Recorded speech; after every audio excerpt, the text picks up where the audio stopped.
Hello and welcome to the Swinging Christies, the Christie Time podcast about Agatha Christie in the swinging 60s. I'm Dr. Mark Aldridge and I've written and researched a lot about Agatha Christie, including in my most recent book, Agatha Christie's Marple, Expert on Wickedness, which is out now. I might have mentioned that once or twice. Yes, and I'm Gray Robert Brown. I'm a writer, I'm a Christie fan, I'm a Shirley Jackson fan. Oh. Because this episode, we're looking at them both, are we not? Yes. So we did this fairly recently. We did a Muriel Spark episode, an episode where we talked about situating Agatha Christie alongside her contemporary literary figures in a very deliberate way to remind everyone that Agatha is a profound writer in her own right.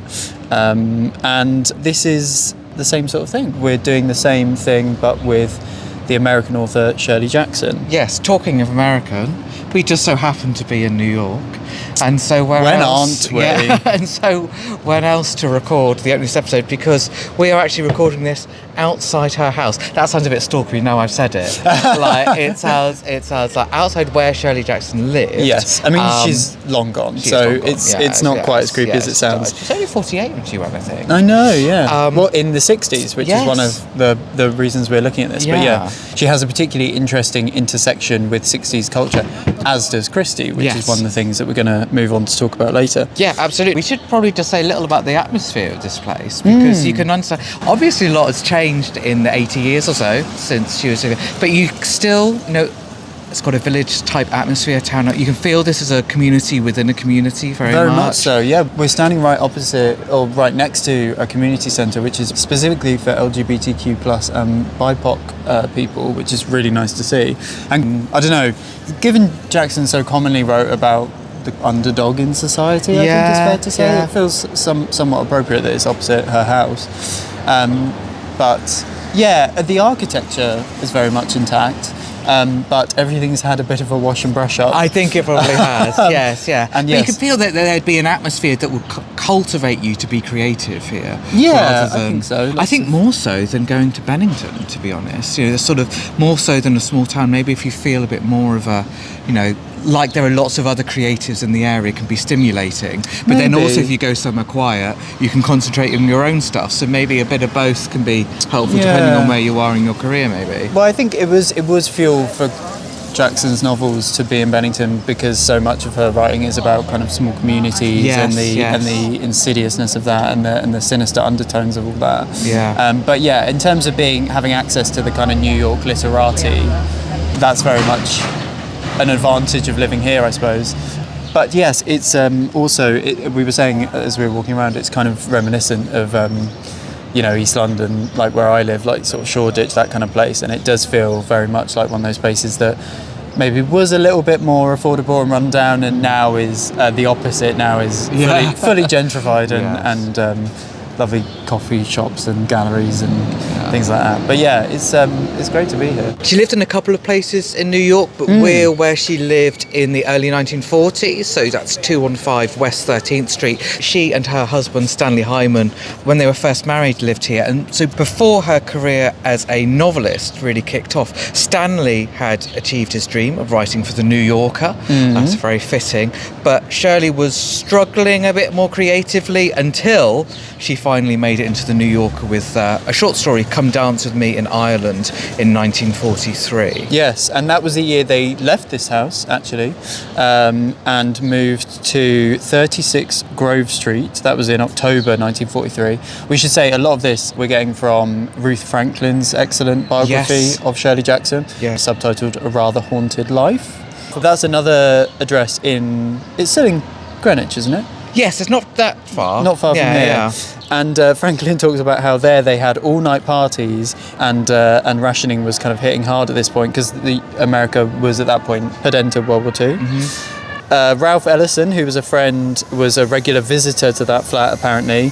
He's another contemporary of both Jackson and Christie's. He wrote, or would go on to write, Invisible Man. And yeah, at this point then Jackson's getting more stories in at the New Yorker, she's feeling more productive, she's starting to be better known in publishing circles. in the kind of, literati in Manhattan. And then after this, Stanley gets a job at Bennington College towards the end of the war, and this is when they move to Bennington in Vermont, and they are there for the rest of their lives. And that is where Shirley would go on to publish her first novel, and we're away. That's Shirley Jackson's career off to a flying start, which is what we're going to go on to talk about. Well, let's go and settle down somewhat, shall we? And have a conversation about our links between Agatha and Shirley Jackson. Yeah, let's. We've since been to the Library of Congress archives in Washington, D.C., and we have spoken about our discoveries, our Christie-related discoveries there in part 2 of our America series, which is our most recently dropped episode. Do check that out if you haven't already. But despite Agatha Christie and Shirley Jackson's very obvious, or at least it's obvious to us, Mark, but then who knows? In our brains, we have... In our magical little brains. A logic in our brains that sort of works together. Yeah. We know what we're doing. Yeah. Yeah. And I think this is a multi-part project to try and bring people around to our way of thinking. And so that everyone I'm going to replace the podcast blurb with that, actually. That makes a lot of sense. But yeah, it seems obvious to us that there's a lot of points of convergence between Agatha Christie and Shirley Jackson.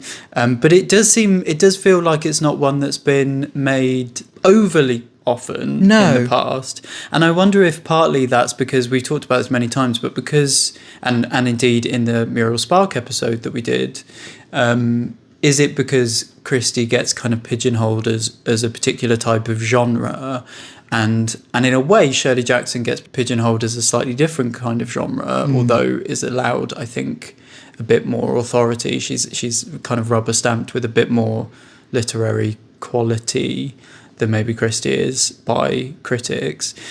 But yeah, there's actually not much when you kind of research the two of them together, except I did find, actually, when I did a sort of cursory Google at the very start of this, there's a book that comes up from 1967, so perfect for us, a collection, and it's called Danger, Great Stories of Mystery and Suspense from the Saturday Evening Post. One of Christie's regular outlets. Oh, yes, yeah? for many, many years. Well, there you go. And yes, there are stories from both of them included in that, and it's got a very striking yellow cover that we'll post on socials. But yellow covers are something of a theme with us. We'll go on to talk about that again. Yeah. At least that was the only time in our research that brought up both Shirley Jackson and Agatha Christie together, until at the Library of Congress in Washington, D.C. Oh, God, the research keeps going, doesn't it? Goodness me, we've never got a definitive answer for anything. Oh, absolutely. Every time we think we've cracked something. Oh, absolutely. But so in 1968, there was a little clipping of bestsellers based upon the sales from mid-August to mid-September of 1968 of the Baker and Taylor Company. So this is of current trade books. And at 6 was Come Along With Me by Shirley Jackson. But at number 2 was Spies Among Us by Agatha Christie. And if you scroll down, it says second on the fiction list, but fourth on a combined list is Spies Among Us, the 3 novels in one book published in July. The book includes They Came to Baghdad, N.R.M. and Murder in Mesopotamia. Bit of a motley crew, all published some years ago, it does acknowledge. But to thousands of readers, these stories are new, and Agatha Christie seems to be enjoying her greatest popularity in some years. Wow. I mean, pick a year from the last 50 years and you say, Agatha Christie seems more successful than ever. It's the ongoing story. Yeah. Oh, that's neat.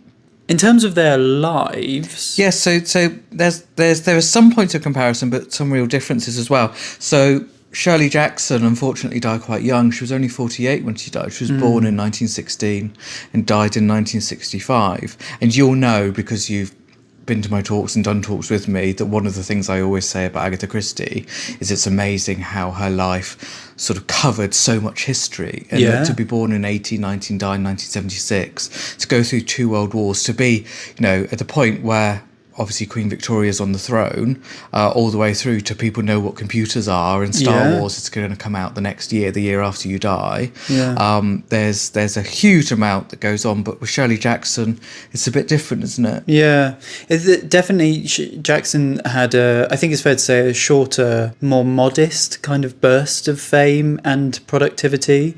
than Christie, and arguably, of course, very few people have the prominence or longevity or legacy that Christie had. So this is no slight on Jackson, but it's definitely less prominent culturally now. But we will return to the sort of question of her legacy at the end. When we were looking at comparisons, there are some obvious ones like, so Shirley Jackson is an American with English heritage, and Agatha Christie we think of very much as English, but of course her father was American. Both families were formerly moneyed, but lost that money.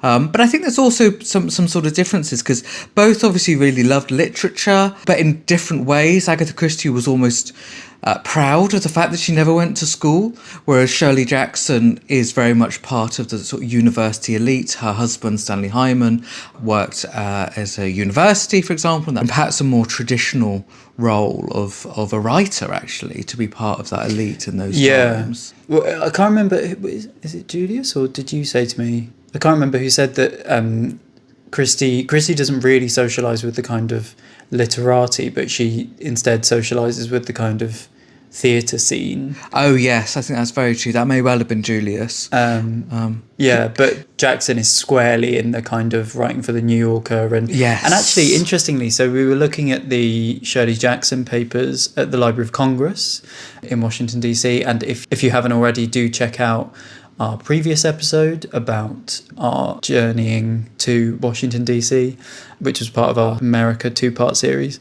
But one of the things I noticed in those folders is that Shirley and Stanley often did lectures, and both of them were included in the lineup, shall we say. Oh, that's interesting. I didn't see that. Whereas famously on Max and Agatha's 1966 kind of America tour, she kind of refused to lecture because it was about Max's work. Not that she couldn't have, but she we think sort of, wouldn't have liked the limelight. Yeah, she did. She turned down several opportunities to talk. Lots of times that she travelled. Both Shirley Jackson and Agatha Christie were press shy, but in quite different ways, because Agatha Christie generally was quite shy anyway, very shy, although she did enjoy socialising with people she knew well, and she was very, she would invite people to her house, and, if she knew them well or started to get to know them well, or if they were involved in publishing or her stage plays or whatever, but wouldn't enjoy going to the parties that I think Shirley Jackson and Stanley Hyman would often go to, where you would be expected to network and socialise and meet lots of new people, and the sort of thing that's my idea of hell as well, to be honest. So I have absolute sympathy here. But significantly for us, I think neither of them like to overanalyse their work, at least certainly not in public, and so they're very much not keen on being interviewed, that they wanted their work to speak for itself, and they didn't really see their job as being someone who has to promote things. Neither of them particularly got on with the press, but both of them were obviously very loved in their time, received a lot of correspondence. Yes, which was lovely, because it's funny that the archives, when we looked at them in DC, they were in some ways quite similar to ones I've looked at for Agatha Christie, but different in others, because I don't think many people had looked at them, because some of the stuff looked completely pristine. Yeah. All of it looked pristine, really. But so do go and take a look if you're ever in Washington DC and you're a Shirley Jackson fan. But it's one-sided correspondence. Shirley Jackson didn't keep copies like Agatha Christie, and certainly her agents and everyone did. So you get this sense of all these people writing to her, and often because they just said how much they've enjoyed their books. But one recurring theme was school children. Yeah. So school children writing to her all the way through her career, often saying how scared they'd been by The Haunting of Hill House, or indeed by The Lottery. But what was quite sweet and a little bit odd the first time I saw one is that people were writing to her after she died. So she died in 1965, and almost the first letter I saw was dated 1967. It was saying, from a school child who was saying that they were doing a report, I think, on The Haunting of Hill House and wanted to ask some questions or something. And I think that's a bit of a reminder of how used we are. We're very used to having immediate information at our fingertips. Oh, yeah. But also that even at that point, her legacy was still going. There were still people discovering her at that point, before she became a sort of, a legacy writer a little bit, in the classics. So I thought that was quite interesting how many people wrote to her. Women and children seemed to be the people I saw writing to her the most to say how much they'd enjoyed her work.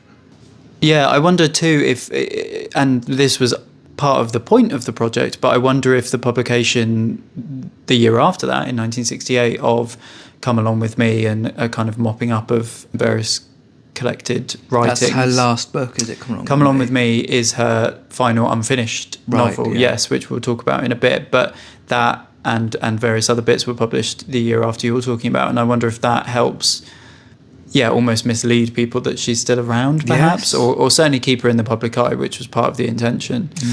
So we're going to have a short discussion in terms of genre. Like I say, I think that is one way in which both writers are lauded, but also arguably restricted. So in terms of Shirley Jackson... Yeah, so Gothic tradition, I think it would be fair to say. Definitely. But not always, but that seems to be the thing that she gravitates back to, which, of course, then means that that's the thing that people associate with her most. Of course, Agatha Christie, it's whodunits. Although they borrow from other genres, even within books, we might say it's a whodunit, you might have other bits and Gothic and so on. So quite difficult if you really know their sort of canon. Both of these authors, I think, as a reader, you go, they do loads of different things. But as a casual reader, someone who perhaps has only read a couple of the most famous ones, you would think, that's the sort of thing that this person always writes. Yeah, and I think we've got to be careful not to, because I think it would be very easy to point at superficial similarities between their works and read them as the two writers sharing DNA directly, when actually it's the two disciplines that they're writing in share a lot of DNA. Yes. So things like the unity of time and place, isolating a group of characters, be it in And Then There Were None or The Haunting of Hill House. Well, And Then There Were None is pretty gothic and horror anyway, but that's kind of the point, do you know what I mean? It's a feature of both genres rather than, we're not positing that Shirley Jackson was in part inspired by something like And Then There Were None when writing Haunting of Hill House, because they're just writing in similar traditions. Yes. And we'd said in the horror episode, I think, when we discussed Shirley Jackson briefly then, that you can really see in the 1960s, which of course is what we're most concerned with, that Agatha Christie is really looking to the dark side, the darker side of her writing is coming out, slightly more ruthless, almost sort of more sadistic characters, I think, that you see in it, where people seem to take pleasure in being unpleasant. And more consistently as well. You've got The Pale Horse, you've got Endless Night, you've got Pricking of My Thumbs, you've got Halloween Party. That's a good chunk of the novels that we look at between 59 and 71 that are on that end of the scale. And we've said many times before, and we'll say it again, that Christie is quite horrific in her writings before that point and indeed after that point. But there is a particular saturation around our period, isn't there? Yeah. Because they're both really funny writers, Jackson and Christie. But I wonder if the way I characterise it is that Jackson's humour is sort of darker, more cynical. Yes. Whereas Christie's is almost, it's kind of Woodhouseian, isn't it? Which is, as we know, P.G. Wodehouse, a big inspiration for her. Yes. More satirical and whimsical, perhaps. Yes. And often, certainly by the time we get to the 60s, the comedy's often about, it's almost a little bit sort of stand-up. Can you believe, that they've done this? Isn't it crazy that this is how it works? Yeah, very observational. Yeah, that is true. I also thought, it's part and parcel, I guess, of being big kind of cultural figures, and they're not alone in this.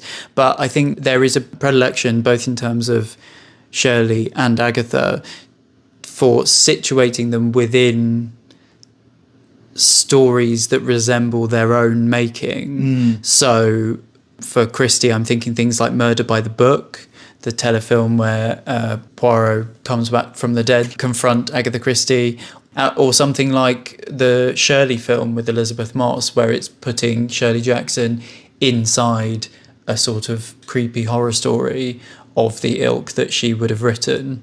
There's something about the way that we digest cultural figures like them both that it almost needs to put them in that arena that fits best for them somehow. Yeah, I noticed how often Shirley Jackson, when we were going through press cuttings in DC, in the files, how often she's referred to as a witch, or even like the literary witch being put up as a headline in one of the articles, which claimed that she was a practicing witch. Because I said to you, is that right? And you said, no, I think that might be a bit of an extrapolation, shall we say, from that.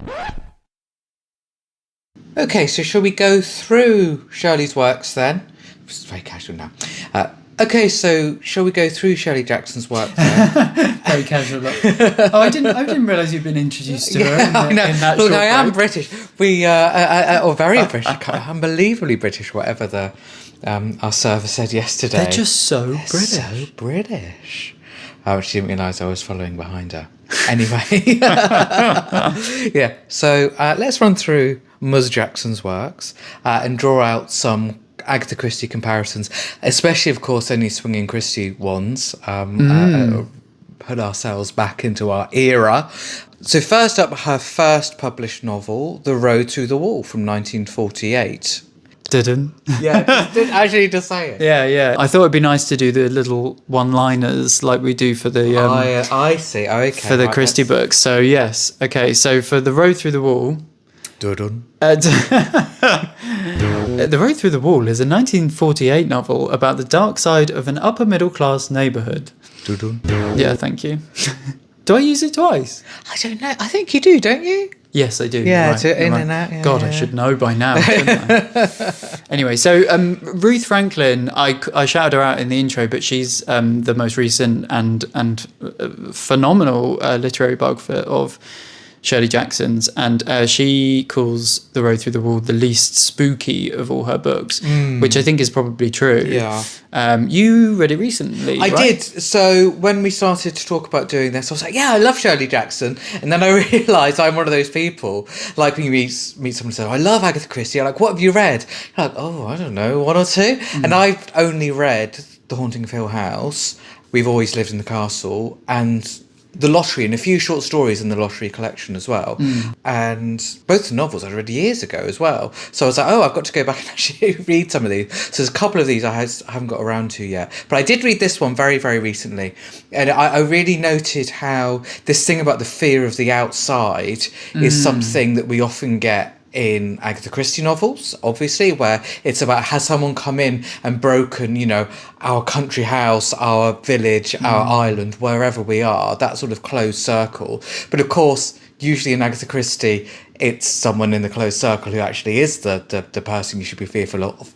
And it's the same here, really. That actually the fear is about, well, what's beyond this? The wall that is keeping a neighbourhood together or away from other people. But actually that ends up being what the issue is. And that's much more troublesome. That's much more difficult for people to deal with than the idea that a madman has come, an axe murderer has wandered in and done terrible things in your sort of village or town or city. So there's a wall, a literal wall, but it isn't keeping people safe in this community. But the big difference with Christie is that there is a murder, but it's not really properly investigated here. It's actually about the sort of impact and the way that people immediately try to find a way to say, oh, it must be that person, it must be this. Phew, now we don't have to think about it anymore. So it's about societal reactions, isn't it? Although that is quite Christie, because many people observe, and we may well have done so on the podcast as well. We're at the point now, we're on episode like 20 something, so I'm losing track of what we've said and what we haven't. And what we've said, you and I, just over dinner one day, and then what we've said when the mics are on. But many people observe that Christie's concern is with preserving the lives of the innocent, rather than, and the question of guilt hanging over the innocent parties that are left behind. An ordeal by innocence, we might call it. Quite, which is sort of what you're saying here about this title. Yeah. It reminded me a bit of Picnic at Hanging Rock. I don't know if you've read. Yes, I saw that in the notes you put down. I have not read it, but I do want to. Yeah, so it's a book, a famous film as well. But the whole point, and the reason why some people find it a bit frustrating, is that you don't really get an answer to the disappearance of these girls, right? Right. Because it's not really about Spoiler. that. Well, that's what the whole thing is. That happens right at the beginning. Yeah. Then the whole of the book is, well, what happened to them? But it's also where the community turns on each other, and the one who comes back from the picnic is treated very poorly because it's like, why did you come back? And so there was that. It's all about the after effects. And I think some people, probably including me if I didn't know about it, might read Picnic at Hanging Rock and initially be a bit frustrated because you want an answer. But the author was actually very much recommended to not give an answer. That made it less interesting as a novel. So that struck me. Shirley Jackson said that people's first novels are about getting back at their parents. I don't think that's true of Agatha Christie, by the way, although we might say that of some of her Westmacots. But there is definitely this insularity and closed-mindedness which Shirley Jackson noted in her parents, but very much was not a Shirley Jackson trait. So I think that's quite interesting, the fact that she's using this as a little pedestal to say, God, isn't this abhorrent, the way that people just treat others? Yeah. Are there no grounds to say that Snow Upon the Desert is getting back at her parents at all? Are there any parents? No, that's far too whimsical. And besides, she's probably a bit too young. Maybe, I don't know, if you're 17, 18 to get back at your parents. Oh, no, loads of 17 and 18 year olds want to get back at their their true. Maybe not so much for her. No, she's there's not much there. Not unless she's ever been stopped going out with a red-headed young man who didn't seem quite right. It's always possible. Yeah, in terms of our swinging titles, what the obvious comparison that sort of jumped out at me was between The Road Through the Wall and The Clocks. The Clocks is a Poirot novel about espionage and an unidentified body from 1963. Specifically, I'm thinking about that brilliant opening, very lengthy descriptions where Jackson is introducing every family in every house and the kind of epic scale of that, and scanning through all these different lives really is very much, I think, writing in the same mode that Christie was writing in when introducing the Wilbraham Crescent in The Clocks. Which you've always really liked, that sort of introduction to everybody on the Crescent. And she doesn't always do. Sometimes we meet people as they crop up in the story, and sometimes Christie's very much setting the scene at an important point of the novel. But my big thing about The Clocks is that, it is a radical revision of the traditional circle of suspects, because instead traditionally they would all be in one house, and now they're all in a dozen houses on a more sort of work-a-day basis, because this is of course the decade that gives us Coronation Street and Crossroads and all the rest of it. So everything basically comes back to Crossroads. I was going to say, basically, who would have thought that I could draw a direct line from Shirley Jackson to Crossroads? But there, I did it. I did it, and I'm proud of it. All you need is a British gay, and he'll find the way to a soap opera for everything. So let's talk about her short stories a little bit, in particular The Lottery, because was at the time, I think, the correspondence we looked at in DC, and it remains such a high point of her career. And she starts to get a bit annoyed by people talking about it so much that it didn't give her other works room to be discussed or to breathe or to be acknowledged on their own terms. Yeah, definitely. It's mentioned several times in the interviews we read today, weren't they? Yeah. Does Christie have a similar gripe about always being known as the mousetrap person or the I don't person? think so. No, I don't think so.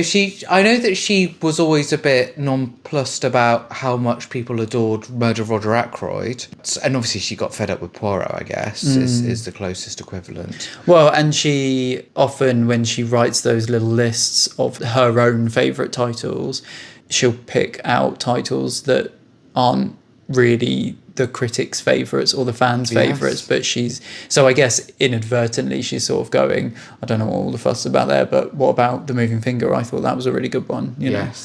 Okay, in terms of one-liner for The Lottery, The Lottery is a 1948 short story about a community's shocking annual tradition.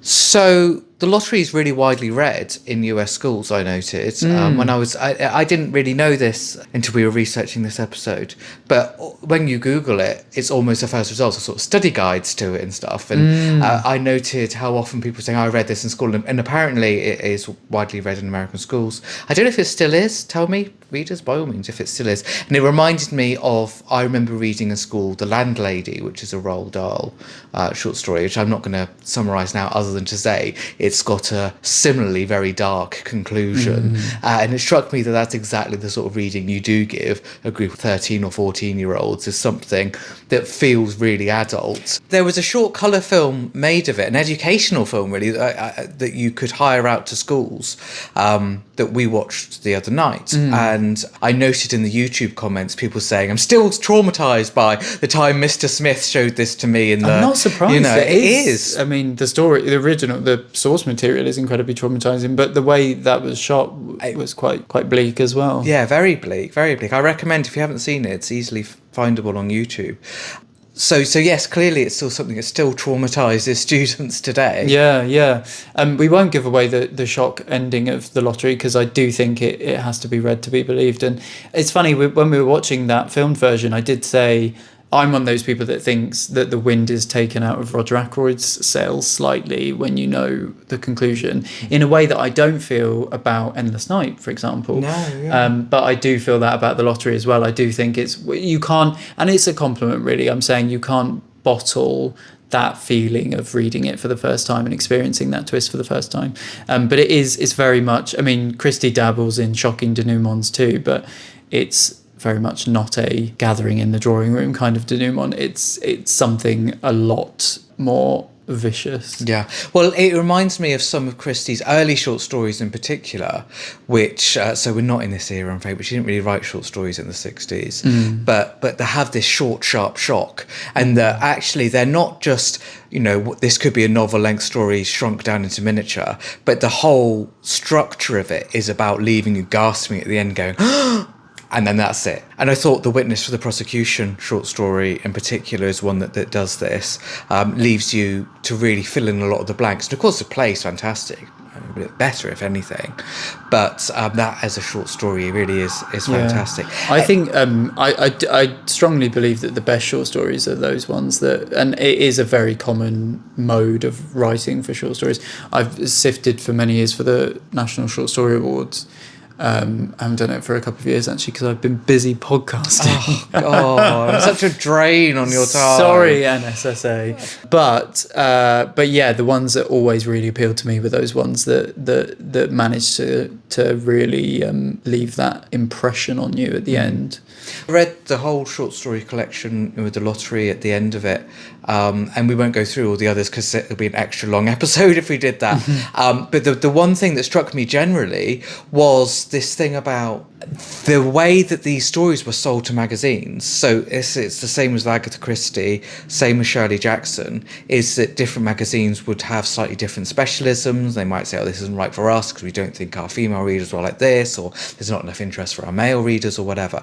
But the idea that Shirley Jackson's stories, which are quite sort of oblique in lots of ways, they really require interpretation. They're not very plot heavy. The way that they could just be sold in these magazines, I'm sure the New Yorker was selling millions of copies at this point because it was really at its peak. And the idea that you would distribute these stories that are really requiring you to think just blows my mind, because it's so different to the way that literature is packaged now. Yeah, that you just wouldn't take that sort of chance. I guess there isn't the emphasis on it being plot driven because, like you, to quote You Back at You, because there's this emphasis on it being a short, sharp shock. So there isn't the same need to sustain a reader through, you know, for example, multiple installments in a serialization, or if it's a longer novel, to keep the reader all the way through to the end, because it is.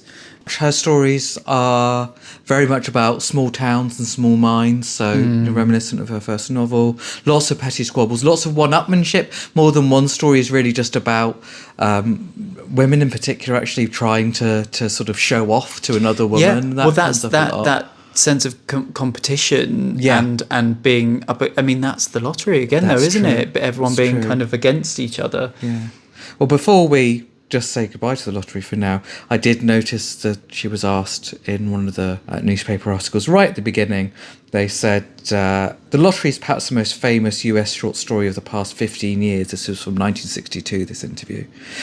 You've been identified with it to the exclusion of your other work. Do you ever wish you hadn't written it? And Shirley Jackson says, yes, although I'm proud of it, of course. So you think, yeah, that's fair enough. I can understand that. I've got to say, well, I just think if you got one hit, gosh, what an amazing thing. But I can imagine that frustration, especially at the beginning of your career. Yeah, but so many articles that we read did refer to her age. Oh. It did struck me that if you're being charitable, you'd say it's trying to align her as some sort of ingenue. Mm. But then if you're being uncharitable, you'd say that it's that thing of women's age being of particular, in a way that I couldn't tell you how old Stanley Hyman, her husband, is. No. And indeed nothing made reference to that. I had a similar clipping from the New York Post in 1964. Shirley was asked at an event about the lottery and she said, I hate it. I've lived with that thing 15 years. Nobody will ever let me forget it. It has tagged along after me most of my professional life. People keep asking what it means. Okay, on to Hangs a Man. Which I haven't read. I'm just starting to read now. So you're going to have to take the lead. Although I do know a bit about it. Okay. But you're going to have to take the lead here. So Hangs a Man is a 1951 novel about a young woman's coming of age and descent into madness at an American college. So we have talked about this in our research, but it's quite well known that Hangs a Man is inspired by a real life case. So we know Agatha Christie did this from time to time as well, taking inspiration from real life cases. I guess most famously, Murder on the Orient Express. But in this case, Shirley Jackson was inspired by the real life disappearance of Paula Jean Weldon, who I did know this case before, actually. Oh, really? Yeah, that she went for a hike one full day and never returned, it says here. So that's sort of the whole of the mystery, which is what makes it, again, it's a bit of a picnic at Hanging Rock thing. Because that's the whole of the mystery, it's you can fill in a lot of blanks there and really imagine what that story was. Yeah, so there was actually a clipping about Paula's sad disappearance in the... Oh, yes, there was, yes. In the folders that we looked at. I'm looking at it now. So the obvious draw for Shirley, apart from the fact that it was a mystery to be solved, was that she had gone missing from Bennington College, which is where Stanley and Shirley lived by this point. So it's a really awful story, and one that very directly influences, and Jackson was open about the fact that was her influence for this novel as well. I think for our purposes, for our project, the most interesting thing about Hangs a Man is that it's almost a Christie nursery rhyme type title. The Hangs a Man of the title, as depicted on many of the covers that could easily be covers for The Pale Horse or maybe even Cards on the Table. So next up, 1954, there's The Bird's Nest. The Bird's Nest is a 1954 novel about the fractured life of a young woman with multiple personality disorder. I don't know why you went quieter. No, well, I was trying to be more intimate, you see, because you're like whispering in someone's ear there. Yeah. Someone did say to me that someone who listens said when they come up, they feel like I've come up to their shoulder. Did you know? Yeah, the clocks. So The Bird's Nest is another brilliant novel I actually don't think she has a bad novel in her, Shirley Jackson. But what I want to draw out here in particular is in The Bird's Nest, at the end of chapter 1, we've been introduced to Dr. Ryan, who knows the protagonist, Elizabeth's aunt. And he's a bit creepy. I mean, he's not addressing stuff directly to Elizabeth, even though they're talking about Elizabeth, which is very much the misogyny of medical practices at the time, but it still reads as kind of disjointed. But he is a known entity. He's got this kind of stamp of recognition because the aunt already knows him. Then you turn the page, you go straight into chapter 2, and it's from the perspective of somebody called Dr. Wright and his patient, Miss R. And then you're going, so is this Elizabeth? Because Elizabeth is Elizabeth Richmond. We're kind of immediately on the back foot as readers. And then a few paragraphs or a couple of pages in, maybe we're told that Dr. Ryan referred her to Dr. Wright. And it's clarified that this is Elizabeth, but he's calling her Miss R, and her behaviour is different. She reads like a different character. And, you know, maybe if you're not so familiar with Jackson's work, you're given to thinking, is this a bit of a mistake in the kind of continuity of her characterization? And the Doctor keeps saying to her things like, "Are you afraid of me, Miss R?" And from then on, throughout the rest of the novel, we jump from personality to personality as different factions of Elizabeth's life really is presented as different characters. It's really startling stuff. It's brilliant. But it reminded me so vividly of the Dr. Stillingfleet section in Third Girl. Third Girl is a Poirot novel set in swinging London about a young woman who thinks she may have committed a murder from 1966. So in that book, we have Norma Restorick, who's one of the main characters, one of the titular girls. And I go on about this all the time. In fact, I think we've spoken about this on a previous episode, but specifically it's that disorientation you feel after she's been run down by a jaguar, I think it is specified as. She comes to this abrupt return to consciousness after the accident, her brain fog clearing, start of a new chapter, and she doesn't have a clue what's happened to her. And it's like, is she on drugs? Is she imagining this? And Dr. Stillingfleet feels maybe a bit distant and in some ways a bit creepy, although similarly with the Dr. Ryan situation, I think a dedicated reader, a long-time reader, might be given to trusting him more because he is actually a returning character in Christie, right? He's had a couple of appearances before. Yes. There's a moving finger, isn't there? Because a big part of this book, Bird's Nest, is about letters being written to, you know, our protagonist, to Miss R or Elizabeth, and it's revealed pretty obviously, if you know it's multiple personality disorder, that she's writing them to herself, or indeed other factions of herself. Absolutely, yeah. Which is a twist that I've seen a few times and things since, actually, in like I think TV murder mysteries and stuff like that. Or maybe if there's a famous book that I've forgotten, let me know, because I feel there is another one that does this.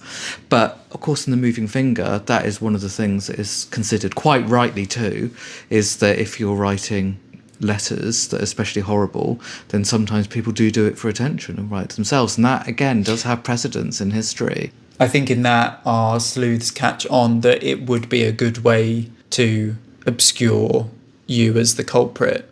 No, to write one to yourself, because then it doesn't rule, and it doesn't rule you out at all to the fact that you've received a letter, yes. But if you hadn't received a letter, it might look very obvious that you were the one that had written them. It's funny you should say that, actually, because I was thinking about The Moving Finger in terms of the way it describes that community when we were just talking about The Road Through the Wall. Yeah. And actually that's only, that's 43, and then The Road Through the Wall is 48. So they feel of a piece in that way. The Bird's Nest, there is a film of it, which we've got a copy of, and we haven't got around to watching yet. So, but it's on our to-watch list of things to do. Yeah. If Gray can stay awake till the end, because he's one of those people that struggles. I'm jet lagged. Yes. How many more times? How long can you be jet lagged for? So our next novel is The Sundial from 1958, which I've read nothing of, and I know nothing of, and other than how you described it to me the other day. So, yes, but it sounds really intriguing. Give me a one-liner then, so that I can learn about the Sundial. Absolutely. So The Sundial is a dystopian novel about the Halloran family locking themselves up in their big house for the impending apocalypse from 1958. Oh, can we join them? Are they still there? It's a big house. I'll have a wing. Yeah, you will love this book. It's probably, I'd say, the most Christie-ish, actually. Oh, yeah, well, it sounds it premise-wise. Yeah, absolutely. So Shirley Jackson, obviously writing about the apocalypse. This is at a time, this is after the first testing of a hydrogen bomb. That's 54. It was finished just before the launch of Sputnik, which happens in 1957. And we talked about these kind of looking to the skies and these Cold War fears extensively, particularly in our Armageddon episode. But that's the world that Christie is writing in the 50s and 60s, and it's very much the same world that Shirley Jackson's writing in. In fact, maybe Jackson would even have been more acutely aware of those things as we say, someone who not only was in the kind of intelligentsia circles more, but also in America more, which obviously was a sort of more, not that Britain wasn't engaged in the Cold War, but America was more central, so should we say, it was in terms of the power blocks. But yeah, very much like responding to the Cold War, as Christie does in books like The Clocks or Passengers for Frankfurt. And Stanley Hyman, Shirley Jackson's husband, insisted that the dark visions found in Jackson's work were not, as some critics claimed, the product of personal or even neurotic fantasies, but rather comprised I'm quoting now, a sensitive and faithful anatomy of the Cold War era in which she lived, fitting symbols for a distressing world of the concentration camp and the bomb. And that's very much what we've been arguing for Christie for episodes on end, which is these people are incredibly plugged into the world. It's very easy for some people to say that genre exists in a vacuum, and it's just not true. That's where the anxieties that get funneled into genre conception and creation come from. So I want to talk a little bit about the titular sundial. So it's in the Halloran House grounds, and it's inscribed, "What is this world?" Hilarious, because as you very well know, my catchphrase is "What a world." What a world. Several people who know me are listening to that and rolling their eyes. We're told that Mr. Halloran, who is the patriarch, I should say, who dies before the book's opening, and I believe the book opens with them all coming back from his wake to the house. We're told that he would have preferred the inscription to be "The moving finger writes and having writ." Ding, ding, ding, moving finger again. How funny. But that is a quote from the Rubaiyat of Omar Khayyam, which is, of course, where Christie gets the quote moving finger as and well. Snow Upon the Desert. And Snow Upon the Desert. And several other things too, yeah. And you spoke about the arguable influence of the Somerton man. Oh, yes. On the clocks, and he was said to have a copy of it, wasn't he? Yeah, absolutely, yeah. Extract from it, yes, yeah. yes. And again, I think we spoke about that in an earlier episode. Yeah. It's been a while. Yeah, I was going to say Armageddon, but I don't think it was. I think it was earlier. It might have been because it was Cold War and Spy. I know, but I thought it was earlier on in the run. I thought it was. Feels like it was early, maybe doesn't it? Money or. We'll find out. Anyway, an earlier episode. Listen to them all again. Yeah, listen to all of them, looking for this reference. Gems. Boost our listenership. That'd be great. As you may have already garnered, it's set almost entirely within this old house, this mansion, and it hasn't escaped critics' notice that, starting with The Sundial, each of Jackson's final 3 completed novels begin and end with a house. In fact, all have a house as their locus. Sundial, The Haunting of Hill House, famously, and then We Have Always Lived in the Castle, both of which we're going to go on to speak about. But it struck me that, so we've got the wall around the Halloran estate, we've got that wall through the estate, as you just spoke to us about, we've got the rural remoteness of Hill House, we've got that fence around the Blackwood mansion in Castle, you know, the feeling of that, the kind of pull of the house, and the fact that the house is hard to escape, and it being the centre of our action. Again, it's not something that's unique to Christie and Jackson, but it's very much a Christie-esque trick. Yes. Endless Night, among others, spring to mind. Yes. So then we move on to... Speaking of haunted houses. Yes, The Haunting of Hill House. The Haunting of Hill House is a quintessential haunted house novel published in 1959. It's very much left open at the end, I feel, as to what... Yes, what was going on. I'll say in a minute, because I think this is influential for the film. But yes, I completely agree. Okay, yeah. So like all good ghost stories, there's very much that sense of, were the ghosts real? Were they some sort of refraction or projection of Eleanor's kind of addled mind? And I think this might be a really compelling point of divergence between the two of them. And we've kind of talked about this just between us before, which is that stories like The Pale Horse and Halloween Party, and even By the Pricking of My Thumbs and Endless Night, they dabble in these quasi-supernatural things, particularly The Pale Horse. But we're not really left to wonder if there was some truth in that after all. No. Because Christie being Christie, she does tend to like to resolve those threads and give a rational explanation. Not always, but certainly in those swinging examples I've just given. Yeah, so that's possibly a major point of convergence. In terms of the film, Yes, so I was really intrigued to read that Shirley Jackson told the film's writer and director that it was definitely a supernatural story, because actually the initial ideas were much more about the idea that one possibility was that Eleanor was actually in a mental institution and that the supernatural events were her warped perception of the treatment she was receiving. And this partially explains why it's perhaps called The Haunting rather than The Haunting of Hill House, the movie that is, because the haunting might be of Eleanor, not of the house. But apparently Shirley Jackson told them, no, it's definitely haunted. I guess in a way that's kind of, maybe she felt like she'd already been there, done that, because that's kind of what the bird's nest is. Yes, that's true. But I think this idea of it being warped perception, and you're right, is bird's nest, but it's also quite Third Girl, isn't it? Very much so, all roads lead back to Third Girl. So this was a critical and financial success, a lot more so than the first three novels of Shirley Jackson's, which didn't earn out their advances. And the movie rights were also sold, and that's always a big source of income for any writer. Yeah. So The Haunting was released in 1963. There's bits of it that's still very swinging. It feels very 60s in some ways. Claire Bloom's in it, and she's dressed by Mary Quant. So I didn't know that. Yeah, swinging as you can get. And also, I noted when I looked up the locations that it was filmed in the UK, specifically Borehamwood, which is where the Margaret Rutherford Miss Marple films were being made at the same sort of time. And I'd forgotten until you said, oh, I wonder if they shared any sets. And I was like, oh my God, they do. Because I didn't spot this. This was someone on Twitter. There are a couple of sets in it that are right at the beginning of Murder at the Gallop. Yeah. Which is the same year. Murder at the Gallop is a loose film adaptation of After the Funeral with Margaret Rutherford's Miss Marple from 1963. Right at the beginning, when Miss Marple and Mr. Stringer make a call that obviously results in a dead body, that staircase and also some of the doors are from The Haunting set. So there we go. That's a big old crossover with us, with our world.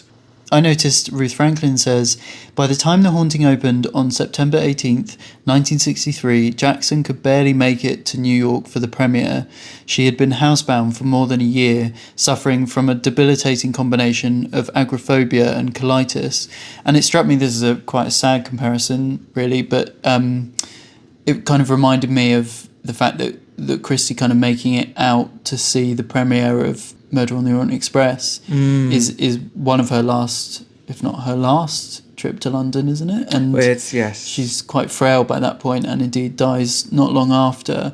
It's funny that the point at which their careers lead to these great cinematic successes, also being a point at which, near the point at which they bow out.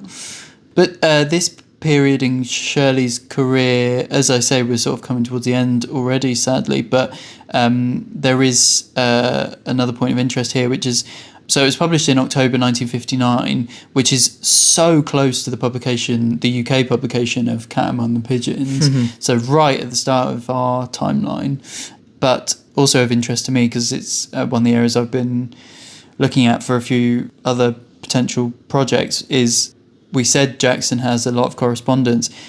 There's pretty much only one fan that she really, really engages with and writes back and forth with for quite some time, and that's a woman called Jean Beattie. And that correspondence between the two of them starts 2 weeks before Christmas 1959.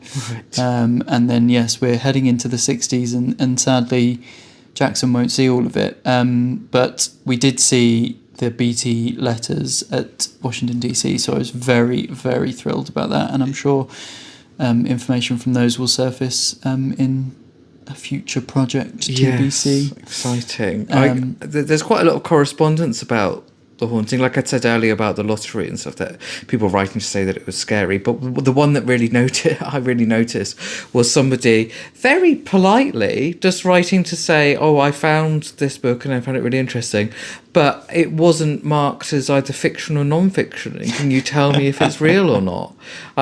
Which I thought, is really testament, I guess, to how well she wrote it. Yeah, I like to think she replied with very short shrift, though. Like, Of course it's fictional or something like that. Or indeed, maybe didn't reply at all. I mean, I think that's one of the reasons why Jean Beattie was so remarkable, is that she didn't often reply. I found a brilliant letter dated June 1960 from a reader called Jessica Silsby, saying that they'd recently read The Haunting of Hill House, and I feel an impulse to write to you re some very unusual supernatural happenings in my own life over some 20 years. I feel I am by now quite an authority on the genuineness of such psychic phenomena. And she goes on to elaborate on the epiphanies of eternal truth and her mother's passing and violent and destructive elements and the forces of life and death, and whether or not the invisible world has been seen or heard. It's quite a read, but it just goes to show that Jackson had her followers, and they were very much intrigued by the sort of supernatural worlds that she was inventing. Just one final point, really, which was that there's a bit of correspondence between Jackson and Carol Brandt, her agent, in the late 50s, where she's talking about how well her writing is going, which was unusual for Jackson, bless her. And she chose just the perfect adjective for us, which is that she said, yes, Hill House is really swinging. Oh, fantastic. So we're now up to 1962, and we have always lived in the castle. Yes, We Have Always Lived in the Castle, the final published novel by Shirley Jackson, is the story of the Blackwood family, who are mysteriously isolated from their local village from 1962. This is called her masterpiece, although I contend Hill House and Lottery also variously get called that as well, albeit reviewers cited what they called a, quote, usual confusion as to whether it's a whodunit or a horror. Again, they just don't like it when they can't fit you neatly into a genre box. They really don't. I guess the great tragedy of Jackson is that this title, which is called her masterpiece by many contemporary reviewers, is her last published complete book, as she died 3 years later.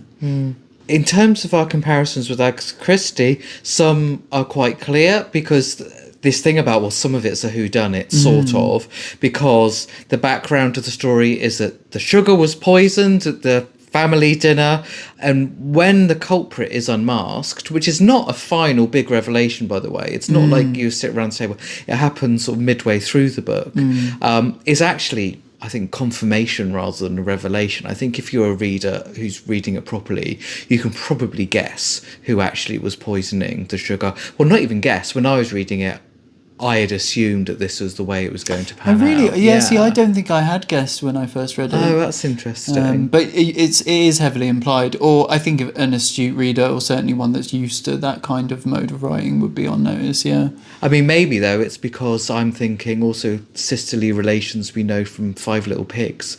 And I don't want to give away too much about either of these books, but this whole thing about that perhaps, you know, you want to do anything to protect your sister and at whatever cost, that sort of close bond and relationship, that's really important to both of those novels. Yeah, I think Christie uses that a few times, doesn't she? The idea that you could poison a foodstuff or a drink or something in the knowledge that certain people that you want to target like that thing or will take that thing, and certain people that you maybe don't want to target will not. I think there are a couple of examples. Yeah, there are, but again, I'm not going to ruin it by saying. No.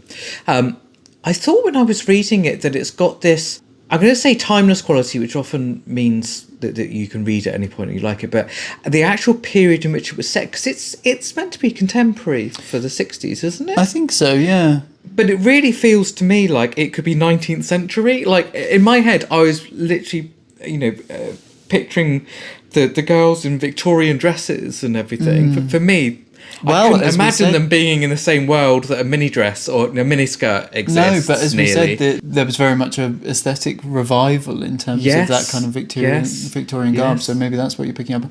I mean, I think you're supposed to believe that the family is kind of, or that what's left of that family has kind of been frozen in aspic because of the traumatic events that have befallen them. So yeah, maybe that's also what you're picking up on. It is sad. So after this, Jackson spends a couple of years struggling to write and struggling with her ill health. She started writing a novel called Come Along With Me, which I keep wanting to say, "Come tell me how you live," and I mean maybe there's grounds for a thesis for comparison there, but yeah, that's her unfinished novel, which is set contemporaneously, so in the 60s. It's a bit more comic, it's a bit more in the style of her kind of living biography, memoir type writing, like Life Among the Savages and Raising Demons. And it concerns the protagonist who runs away after the death of her husband, which I can't help but wonder might have been a little bit of wish fulfillment for Shirley Jackson, but I'll park that comment there. But yeah, she died with just 75 pages of it written in August 1965, which is just between the publications in terms of Christie of Star Over Bethlehem and at Bertram's Hotel, and around the time of the Alphabet Murders coming out. Oh, goodness. Imagine if she'd gone to see that in the cinema. It was the last thing you'd ever see. It's probably for the best that she died having presumably not seen it. Yeah. And as I said, Stanley Hyman, her husband, collected that and some other pieces of published and unpublished work in a volume called Come Along With Me, which was published in 1968. And that we read clippings from in the wake of that publication. That was really well received and really was it? And really and sold really well as well. So there was clearly a lot of appetite for her writing still there, but she did not live to see it, sadly. Now, we spent a lot of time at this point thinking about Agatha Christie's legacy, really assessing it and trying to understand it, I guess. But what do we think Shirley Jackson's legacy is now? Yeah, it's interesting, isn't it? So Elaine Showalter, apologies if I'm mispronouncing that, wrote a review of the Ruth Franklin biography, and she said Jackson's work is the single most important mid-20th century body of literary output yet to have its value reevaluated by critics. And I do think there's something in that. I remember many years ago my politics teacher saying to me, I think I was probably bemoaning Muriel Sparks' lack of... No, I wasn't. I was talking to him about Dennis Potter, because he was a big Dennis Potter fan, and how it seemed like when Dennis Potter died, he was everywhere, and now people don't really talk about his work. And I think there's socio-political problems with a lot of his work, which is maybe part of the reason. But certainly at that point, what Mr. Browning said to me was... there is this period often after an author dies where the immediate reason for, there's no new publications, obviously, the immediate impetus for reevaluation or to have them at the forefront of the conversation has gone, but it's too quick for a revival. And I wonder if we're in that period with Shirley Jackson slightly, and hopefully she'll be rediscovered by a new generation very soon and come to even greater prominence. This is not to say that she's unknown, but she's certainly not as well known as Christie. And Christie's, by the way, the complete exception to the rule, isn't she, when it comes to, someone usually dips in prominence a little bit after their death. I mean, Christie just continued to get, and still continues to get more and more and more popular. So basically we're saying everyone's got to go and read Shirley Jackson. Yeah. Which is not too much of a task. No, there aren't as many novels as there are Christies. Or indeed Muriel Sparks. And that was really nice about the Muriel Spark episode, was that lots of people got in touch and said, I'm gonna pick that one up, or I'm gonna reread her, or yes. So yes, that's our encouragement. And Christie fans will find a lot to love in the pages of Shirley Jackson for sure. Next time, we're heading to Belfast.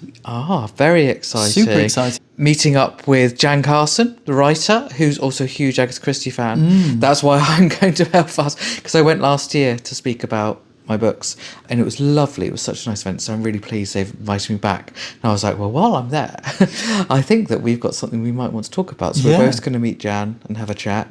And please do remember to rate and review us wherever you are listening to this. It really, really does help us out to spread the word. And your regular reminder that we do this for the love of it and just want to continue the conversation. So please do, yeah. And if there are any other writers you think should get the swinging bonus comparison treatment, let us know. I think Le Carré's been raised a couple of times. Yep, and I've been reading Le Carré for the first time and I'm quite impressed. Yeah. Because I generally don't read books by men. As we were discussing the other day. And I'm really enjoying Le Carré. But do let us know if you've got any other suggestions. We've got a long list of things to do, but occasionally we like to branch out something else. If you want to follow us on Instagram, we're at Christie_time. At Blue Sky, we are christietime.bsky.social.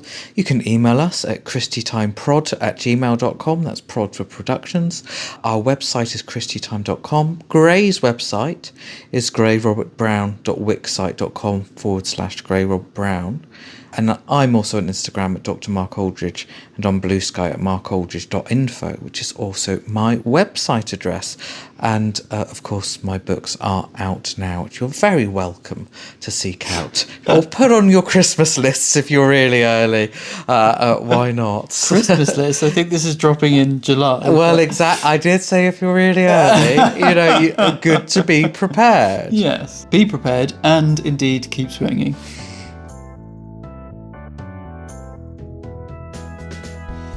Thanks for listening. In the words of another famous Jackson, Janet, it's all for you.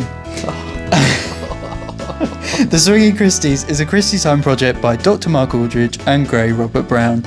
This episode was recorded between the 21st and 24th of May 2025. Our artwork was designed by Bartlett Studio, and our music is by Dark Golan. So The Haunting was released in 1963, and I was telling Gray that this is the only film that I can ever remember scaring me. Which, given you're something of a horror specialist and must have seen a lot of creepy films in your time, that does surprise me, actually. Yeah, it's just, I remember watching it on a BBC Two TV transmission and having to go downstairs at like midnight. I was about 14, I think, and just finding that really, really creepy in a way that I'd never felt really scared after watching something before. But there are bits in it. High praise, I guess. Well, I guess I think so. It's a great film.